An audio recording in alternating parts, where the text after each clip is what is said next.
अस्सलामु अलैकुम वरहमतुल्लाहि वबरकातुहू।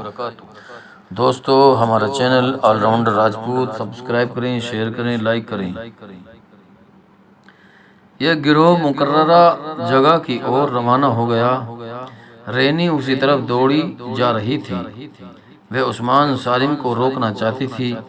उसे शायद यह इल्म हो गया था कि यह लोग पकड़े जाएंगे और उस्मान सालिम मारा जाएगा। उन जाबाजों का जाने का तरीका रास्ता कुछ और था। रैनी पहले पहुंची गई जहां से दीवार तोड़नी थी। वहां अभी कोई नहीं पहुंचा था। उस अंधेरे में इधर उधर देखा। अचानक पीछे से उसे किसी ने पकड़ लिया और घसीट कर परे ले गया। यह एक फौजी था। परे ले जाकर फौजी ने उससे पूछा कि वह कौन है। उसने बाप का नाम लिया। उसे कहा गया कि वह वहां से चली जाए, मगर वह वहां से नहीं हटना चाहती थी। वहां दरअसल फौज को एक पूरा दस्ता छुपा हुआ था। इसके कमांडर ने रैनी को बताया कि मुसलमानों का एक गिरोह यहाँ नकब लगाने आ रहा है और उसे पकड़ने के लिए घात लगाई है। यह इत्तला एक और मुसलमान मुखबिर ने फौज को दे दी थी। रैनी उन्हें यह नहीं कह सकती थी कि वह घात से उड़ जाए। वह तो सिर्फ उस्मान सालिम को बचाना चाहती थी। इस मुसलमान नौजवान की मोहब्बत ने उसकी अकल पर पर्दा डाल दिया था। इतने में एक फौजी ने कहा, इत्तला गलत नहीं थी, वे आ रहे हैं। रैनी तड़प उठी। उसने चिल्ला कर कहा, उस्मान वापस चले जाओ।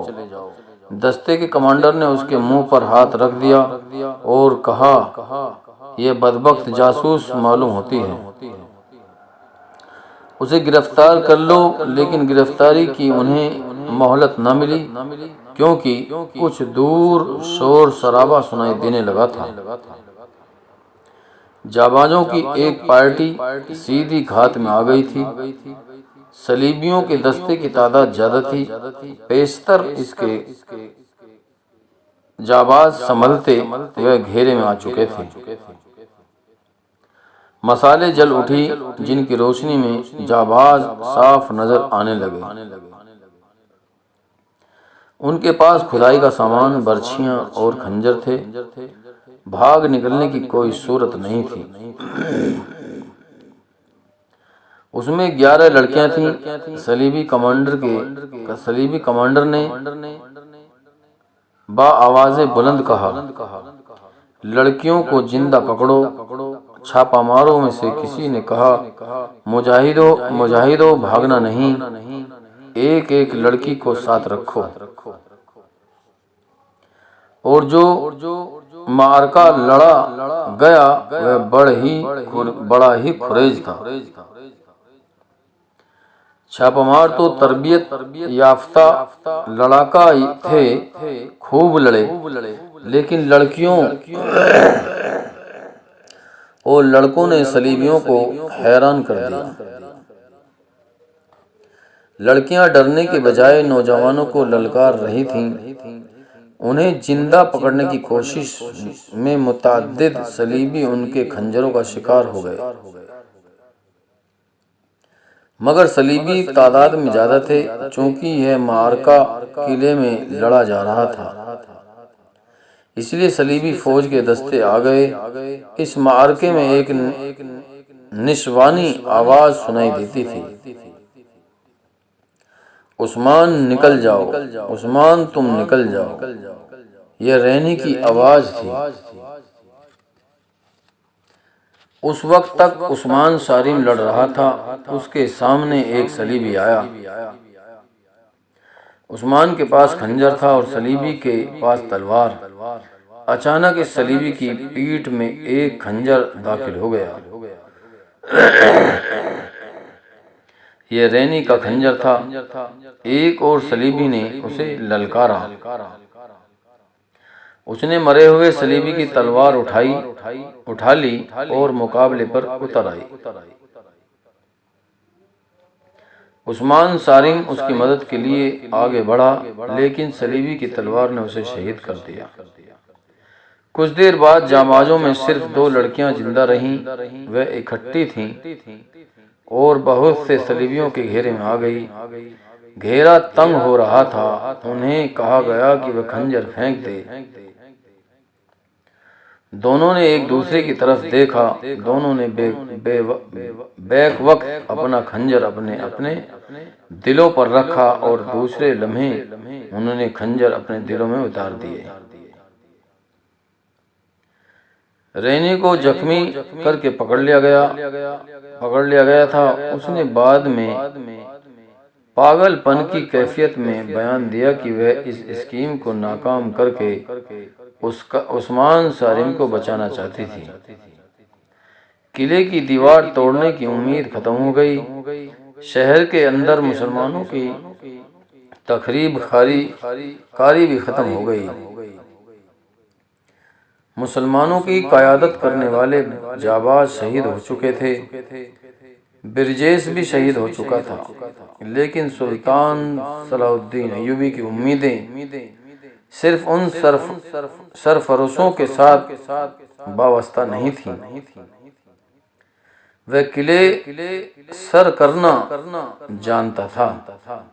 अभी तो मुहाशरे का दूसरा दिन था, मगर अब के सलीबियों ने भी कसम खा ली थी कि कर्क का किला सुल्तान अय्यूबी को नहीं देंगे। सुल्तान सलाहुद्दीन अय्यूबी ने सलीबियों के गैर मामूली तौर पर मुस्तकिर कर्क पर ऐसी बेफक्री में हमला किया था कि सलीबियों को उस वक्त खबर हुई जब सुल्तान अय्यूबी की फौज कर्क को मुहासरे में ले चुके थे। लेकिन मुहासरा मुकम्मल नहीं था। यह से तरफा मुहासरा था। जासूस ने सुल्तान अय्यूबी को यकीन दिलाया था कि कर्क शहर के मुसलमान बासिंदे उन छापामारों के साथ जिन्हें सुल्तान अय्यूबी ने पहले ही शहर में दाखिल कर दिया था, अंदर से किले की दीवार तोड़ देंगे। मुहासरे के चौथे 5वें रोज अंदर से एक जासूस ने बाहर आकर सुल्तान अय्यूबी को यह इतला दी कि तमाम छापामार और चंद एक मुसलमान शहरी दीवार तोड़ने की कोशिश में शहीद हो गए। उनमें मुसलमान लड़कियां भी थीं और उनमें एक ईसाई लड़की भी शामिल हो गई थी। सुल्तान सलाहुद्दीन अय्यूबी को यह भी बताया गया कि किसी ईमान फरोश मुसलमान ने इस जाबाज जमात में शामिल होकर दुश्मन को इत्तला दे दी थी, जिसके नतीजे में दुश्मन ने घात लगाई और सारी की सारी जमात को शहीद कर दिया। यह इत्तला दी गई कि अब अंदर से दीवार तोड़ने की उम्मीद खत्म हो चुकी है। उम्मीद खत्म होनी ही थी। सलीबियों ने जब देखा कि दीवार तोड़ने वालों में कर्क के मुसलमान नौजवानों और लड़कियों की लाशें थीं, तो उन्होंने मुसलमानों को पकड़ कर अंधाधुंध शुरू कर दी थी। धरपकड़ शुरू कर दी थी। लड़कियों तक को न बख्शा। जवानों को बेगार कैंप में, बूढ़ों को उनके अपने घरों में और जवान लड़कियों को किले की फौजी बैरकों में कैद कर दिया गया। उनमें से कुछ लड़कियों ने खुदकुशी भी कर ली थी, क्योंकि वे जानती थी कि कुफ्फार उनके साथ क्या सलूक करेंगे। सुल्तान सलाहुद्दीन अय्यूबी को भी यही गम खाने लगा कि कर्क के मुसलमानों को यह कुर्बानी बहुत महंगी पड़ेगी। उसने जब इन जाबाजों की खबर सुनी तो अपने नायबीन से कहा, ये कारस्तानी सिर्फ एक ईमान फरोश मुसलमान की है। इस एक गद्दार ने इस्लाम की इतनी बड़ी फौज को बेबस कर दिया है। एक वे हैं जिन्होंने अल्लाह के नाम पर जान कुर्बान कर दी। एक ये मुसलमान है जिन्होंने अल्लाह का ईमान कुफ्फार को कदमों में रख दिया है। ये गद्दार इस्लाम की तारीख का रुख फेर रहे हैं। सुल्तान अय्यूबी गुस्से में से उठ खड़ा हुआ और अपनी रान पर घूंसा मारकर बोला, मैं कर्ब को बहुत जल्दी फतह करूंगा और उन गद्दारों को सजा दूंगा। सुल्तान अय्यूबी की इंटेलिजेंस का अफसर जाहिदान खेमे में दाखिल हुआ। उस वक्त सुल्तान अय्यूबी कह रहा था, आज रात को मुहासरा मुकम्मल हो जाना चाहिए। मैं आपको अभी बताता हूँ कि कौन से रास्ते से करके पीछे जाए। मुदाखलत की माफ़ी चाहता हूँ अमीर मिस्र। जाहदेन ने कहा, अब शायद आप मुहासरा मुकम्मल नहीं कर सकेंगे। हमने कुछ वक्त जाया कर दिया है।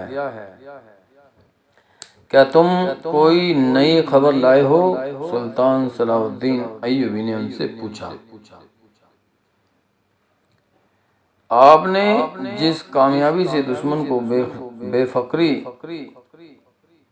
बेखबरी से आन लिया था, उससे आप पूरा फायदा नहीं उठा सके। जाहदेन ने जवाब दिया।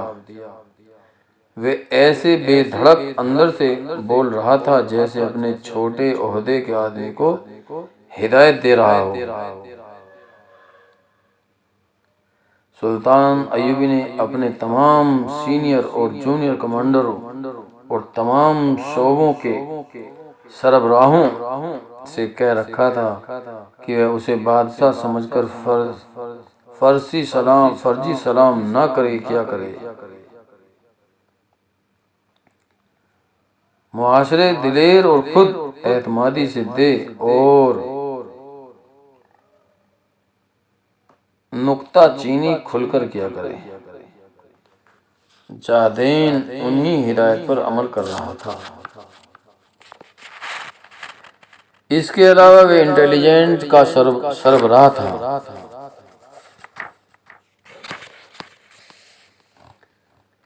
उसकी हैसियत ऐसी आँख की सी थी जो अंधेरे में देख लेती थी, और वह ऐसा कान था जो अपने जासूसों के जरिए सैकड़ों मील दूर दुश्मन की शरागोशियां भी सुन लिया करता था। सुल्तान अय्यूबी को उनकी अहमियत का एहसास था। वह जानता था कि कामयाब जासूसी के बगैर जंग नहीं जीती जा सकती थी, खुसूसन इस सूरत हाल में जहां सलीबियों ने सल्तनत इस्लामिया में जासूसों और तकरीब का जाल बिछा रखा था। सुल्तान अय्यूबी को निहायत आला और गैर मामूली तौर पर ज़हीन और तजुर्बेकार जासूसों की जरूरत थी। इस मैदान में वह पूरी तरह कामयाब था। इसकी इंटेलिजेंस के 3 अफसर अली बिन सुफियान और उसके 2 नायब हसन बिन अब्दुल्ला और जाहदेन जाबाज किस्म के सुराग नशा और जासूस थे। उन्होंने इस मुहाज पर सलीबियों के कई बार बेकार किए थे। हमारे चैनल ऑलराउंडर राजपूत सब्सक्राइब करें, लाइक करें, शेयर करें।